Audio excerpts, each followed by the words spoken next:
영화 같은 남자 카를로스 곤의 도망 이야기 첫 번째 주제였고요. 두 번째는 GAFA의 가파세라고 하나요? 그 여러분들 아십니까? 라는 주제로 담아왔습니다. 요즘 이 가파세라는 신조어가 언론에 등장했는데요.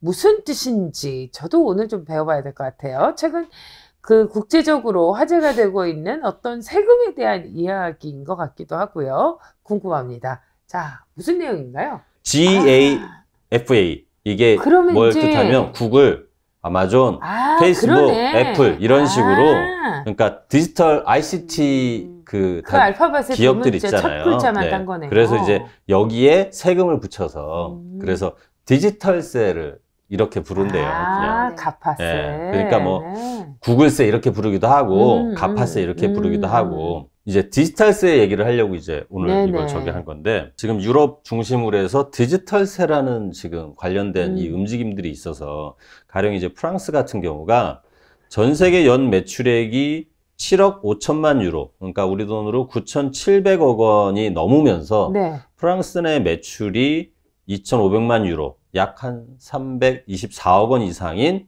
ICT 기업, 정보통신 기술 그러니까 정보통신 기술 기업에 대해서 올해부터 프랑스 내 매출의 3%를 세금으로 물리기로 했대요. 3%면 꽤 꽤 크죠. 네. 이게 덩치가 크면 클수록. 게다가 이거를 프랑스 같은 경우는 이 디지털세를 소급 적용해서 지난해 수입에 대해서도 세금 매기로. 소급한다고요? 네, 그렇게 어쨌든 프랑스는 그런다 하고 영국 같은 경우도 4월부터 여긴 파운드 쓰잖아요. 연간 5억 파운드, 약 7,582억 원 이상을 버는 ICT 기업에 대해서 영국 내 매출의 2%를 디지털세로 부과하기로 했고 그리고 이제 이탈리아, 오스트리아 이런 데도 지금 이제 유럽 전역이 그러니까 ICT 기업의 자국 내 매출에 대해서 디지털세를 부과하는데 대체로 뭐 한 3%, 5% 그리고 아시아에서는 말레이시아 같은 경우가 1월부터 이런 글로벌 IT 기업들의 디지털 상품과 서비스에 대해서 6% 세금 부과하기로 그렇군요. 이렇게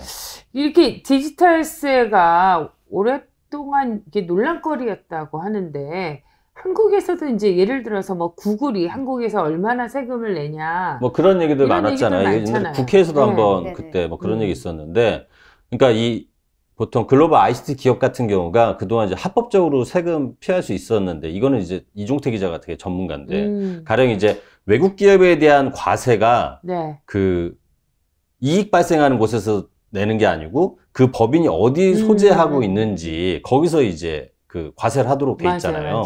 그래서 구글이나 페이스북 같은 경우가 현재 서버등 국가에서만 법인세를 내고 있대요. 예를 들어서 구글이 이제 한국에서 지금 어쨌든 구글 우리 많이 쓰잖아요. 그래서 많이 영업이익이나 매출 올리고 있는데 근데 한국에서 내는 세금 그렇게 많지 않고 이걸 정확하게 얼마인지 밝지도 않아요. 잘.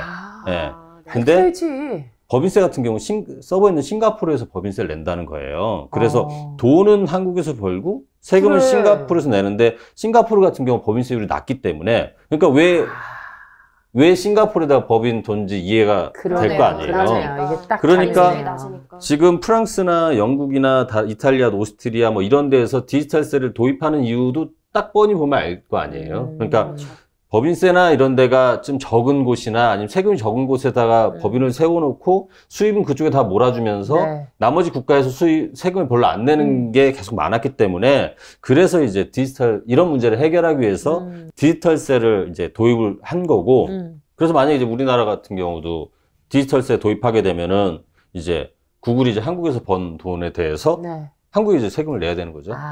그래서 어쨌든 지금 이제 프랑스에서 이제 1월 달부터 이런 거를 시행하기 때문에 이 디지털세에 대해서 좀 뉴스들이 이제 나오기 시작하더라고요. 그렇군요. 근데 그러면 한국도 이 디지털세를 신설하면 되지 않을까요? 돈 벌면 세금 낸다. 이거는 사실 너무 당연한 말인데. 근데 이제 문제는 뭐냐면 이렇게 그 디지털세를 내는 대표적인 기업들이 다 미국 쪽에 있는 기업들이 많다는 거죠. 그러네요. 그러니까 미국 눈치를 좀 보는 거예요. 그리고 이제 또 어떤 나라들 같은 경우는 이제 이 디지털세가 생기면 자기한테 좀 불리해지는 나라들이 있는 거예요. 그러니까 가령 뭐 세계의 ICT 기업 본사들 많이 유치한 아일랜드나 룩셈부르크 같은 나라들에서는 이 세금 생기면은 자기들이 별로 안 좋죠. 왜냐면 이제 본사 기껏 다 유치해놨더만 뭐 이러니까. 그리고 철수해버릴 수 있으니까. 그 다음에 독일이나 스웨덴 같은 경우는 미국하고 이제 관계가 약간 틀어지면 이런 데는 자동차 산업이나 이런 게 피해 볼까봐 약간 도입에 좀 유보적인 거고. 그렇죠. 미국이 어쨌든 지금 이거에 대해서 반응을 보이고 있어요. 반응을 보이고 있는데 현재는 지금 한 프랑스, 영국이나 한 27개국 정도가 디지털세를 도입하거나 아니면 도입을 준비 중인 그런 상황인데 그런 상황이죠. 그렇군요. 아, 이게 또 근데 미국이 복잡한 지금 관계가 얽혀 있네요. 미국이 이 세금을 원하지 않아요. 그러니까 지금 그럼 미국 쪽에서는 어떻게 하겠다는 거예요? 그러니까 사실 이렇게 국가에서 세금 매기는데 그걸 미국이 참 뭐라 한다고 해서 참 이렇게 저긴 한데 현실이 그래요. 그러니까 미국 정부가 이 디지털세가 미국의 ICT 기업을 겨냥한 조치라고 이렇게 비난하는 거예요. 그래서 스티브 무누신, 발음하기 어려운데 스티브 발음 어려운 그러니까, 분들만 나오네요. 스티브 무누신 미국 재무부 장관이 OECD 사무총장한테 이제 편지를 보냈어요. 그래가지고 이 디지털세를 도입을 하게 되면 국제 세금의 근간이 악영향을 미칠 수 있으니까 이거 도입하면 안 된다. 도입을 미뤄야 된다. 이렇게 얘기하고 그 다음에 트럼프 정부에서는 만약에 저기 하면 그 프랑스산 수입품 이런 와인이나 이런 거에 최대 100%까지 관세 물리겠다. 한결같이 반응이 이런 식이에요. 그러니까. 이분은 무역전쟁 이거밖에 할 줄 모르는 그러니까 그래서 이걸 또 와인세 이렇게 부르기도 하는데 어쨌든 만약 그 세금 계속 그렇게 하면은 니네 그 와인이나 치즈, 요구르트 뭐 이런 그 물품 한 25억 달러 해당되는 거에 최대 100%까지 추가 관세 물리겠다. 그래가지고 이 디지털세와 무역전쟁하고 지금 이렇게 딱 엮어 들어가고 있죠. 그러니까 그래도 미국하고 유럽연합하고 별로 요즘 이렇게 관계도 껄끄러운데 이런 게 다 연결돼 있으니까. 그러니까 이걸로 그러니까 지금 어쨌든 디지털 세금을 매기지 않으면서 유리한 거는 어쨌든 미국에 있는 기업들인데 이 기업들의 세금 좀 물리려고 어쨌든 각 국가에서 세제를 개편하려고 하니 그거 개편하면 무역전쟁 관세 매길 거야. 이렇게 지금 나서고 있는 거죠. 그 계산해보고 이거 디지털세가 훨씬 더 클 것 같은데 한번 해보자고 하죠. 아니 근데 이제 이게 지금 어쨌든 디지털세 관련해서 지금 미국과 다른 나라들이 지금 충돌하고 있는 거잖아요. 세금을 글로벌 ICT 기업들이 뭔가 잘 안 내고 있다. 이런 그 문제의식을 OECD나 이런 데서 갖고 있어서 지금 이제 이 2018년부터 디지털세 관련해서 각국 이제 의견을 듣기도 하고 공청회도 하고 있는데 그래서 OECD가 아마 1월 말쯤 그때 이제 디지털세 관련해서 권고안을 이제 내놓으려고 하는데 문제는 이제 이게 약간 좀 요상한 방향으로 좀 흘러가고 있다는 거예요. 미국이 지금 어쨌든 저렇게 반발하고 있기 때문에 보통 이제 ICT 기업하면 우리는 이제 구글, 뭐 페이스북, 아마존, 그 다음에 뭐 넷플릭스 뭐 이런 데만 지금 어쨌든 생각하고 있는데 미국이 반발하면서 이걸 좀 더 이제 넓히는 거예요.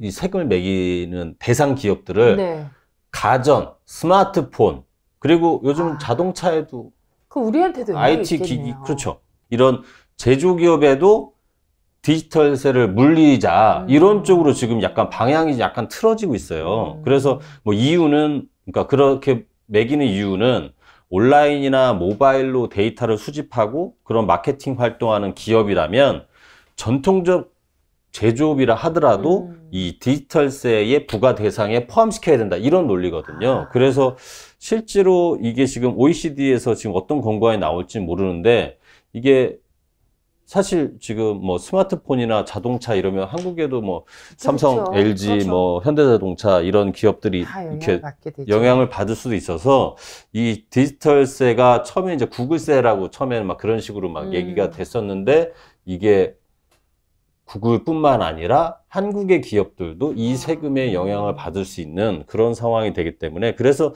이 부분이 되게 국내에서도 디지털세를 도입하는 문제가 굉장히 그래서 민감한 이슈더라고요. 보니까 어쨌든 어떻게 하는 게 그 국내 기업과 우리의 이익에 부합하는지 어쨌든 사실 돈 벌어가면 세금 내는 건 너무 당연한 건데 어쨌든 지금 미국이 저런 방식으로 지금 이렇게 반발하고 있고 그리고 뭐 디지털세 도입하면은 관세 부과하겠다 막 저렇게 하는 건 사실 좀 마음에 안 드는데 어쨌든 지금 힘을 가진 나라가 저러고 있으니 그래요. 게다가 지금 이 디지털세의 방향이 지금 그런 IT 서비스뿐만 아니라 가전 스마트폰, 자동차까지 이렇게 넓히려는 흐름으로 좀 가고 있다는 거. 그래서 그걸 한번 좀 봐야 될 것 같아요. 그래서 아마 한동안 이 디지털세 관련된 뉴스는 계속 나오지 않을까. 미리 한번 이런 맥락이 있다. 이렇게 생각해 보시면 좋을 것 같아요. 오늘 이제 경제 뉴스 픽, 영화 같은 삶을 산 카를로스 곤 회장의 탈주. 정말 이게 도망자 카를로스 곤의 이야기를 풀어봤는데요. 두 번째, 저 이제 가파세, 디지털세로 불리는 이 세금 문제와 관련해서 지금이야 뭐 미국과 유럽, 뭐 여러 나라들과의 충돌 양상을 보이고 있지만 한국도 이게 조만간 우리나라에도 영향을 미칠 것 같다라는 생각을 들어서요.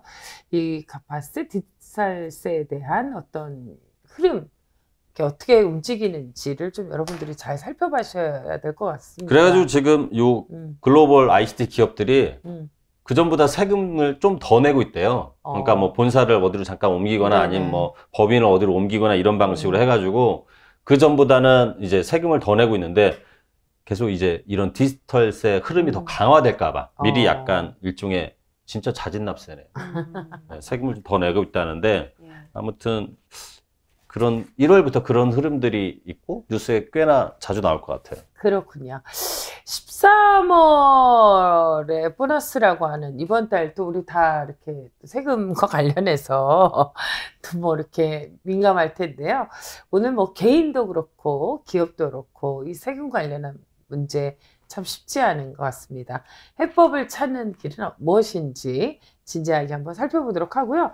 카를로스 곤 회장의 탈주과 관련한 이야기는 다음 주에도 후속으로 또 전해드릴 수 있도록 다음 뉴스에서 준비하도록 하겠습니다. 경제 뉴스 픽, 세상을 보는 넓은 눈, 그리고 경제를 바라보는 시선을 여러분에게 들려드립니다. 귀를 쫑긋하시고요. 시사인사 잘 들어주시고 또 유튜브에서도 많이 봐주시면 고맙겠습니다. 구독, 좋아요, 알람 여러분 꼭 필요한 거 아시죠? 큰 힘이 됩니다. 함께해 주신 두 분 감사합니다. 고맙습니다. 여러분 고맙습니다. 고맙습니다.